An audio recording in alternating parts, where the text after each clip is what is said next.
প্রিয় দর্শক, আসসালামু আলাইকুম। আপনারা সকলে কেমন আছেন? আশা করছি আপনারা সকলেই ভালো আছেন।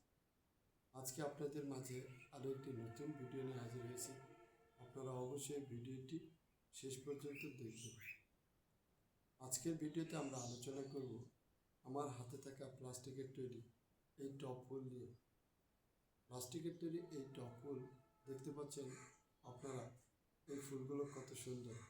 বন্ধুরা, আপনারা এই ফুলের নামটি যদি জানা থাকে তাহলে কিন্তু আপনারা কমেন্টস করে জানাবেন।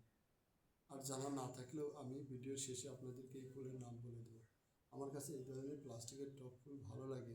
এর একটি কারণ হচ্ছে, দেখেন এই ফুলগুলো কিন্তু একদম টপটা একদম ছোট এবং ওজনেও হালকা। এটা কিন্তু ঘরের যে কোনো জায়গায় রাখা যায়, এটার জন্য কিন্তু আলাদা কোনো জায়গার প্রয়োজন পড়ে না। Bedroom, drawing room, dining table, পড়ার table, office table, room corner, শোকেজের উপরে, আলমারির উপরে, যে কোনো জায়গায় খুব সহজে এই ধরনের প্লাস্টিকের টপ ফুলগুলো কিন্তু রাখা যায়। এটা আমার কাছে সবচেয়ে বেশি ভালো লাগে। আরেকটি বিষয় ভালো লাগে, সেটা হলো সাধারণত ফুলের বাগান করতে গেলে সেখানে অনেক পরিচর্যার বিষয় থাকে, পরিচর্যা করতে হয়। যারা ব্যস্ত থাকেন তারা কিন্তু সম্ভব না। তাই আর আমার পরিচর্যা করতে ইচ্ছা করে না, সেই জন্য আমি ফুল বাগানের চেয়ে আমি এই ধরনের প্লাস্টিকের টপ ফুল পছন্দ করি। কারণ এই ধরনের প্লাস্টিকের টপ ফুলের জন্য কোনো পরিচর্যা করতে হয় না। এটা দীর্ঘদিন পর্যন্ত এটা ভালো থাকে, সহজে এই ধরনের ফুল কখনো নষ্ট হয় না।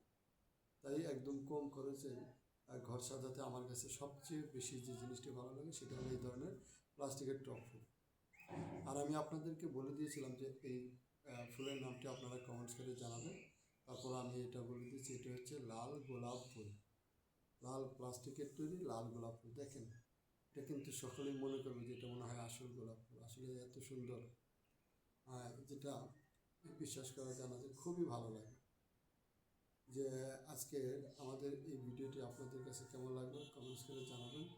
আর যদি ভালো লাগে তাহলে এই ভিডিওতে একটি লাইক দিয়ে চ্যানেলটি সাবস্ক্রাইব করে দেবেন। আপনাদের সাথে আবারও দেখা হবে নতুন কোনো ভিডিও নিয়ে। সে পর্যন্ত সকলেই ভালো থাকবেন। ধন্যবাদ।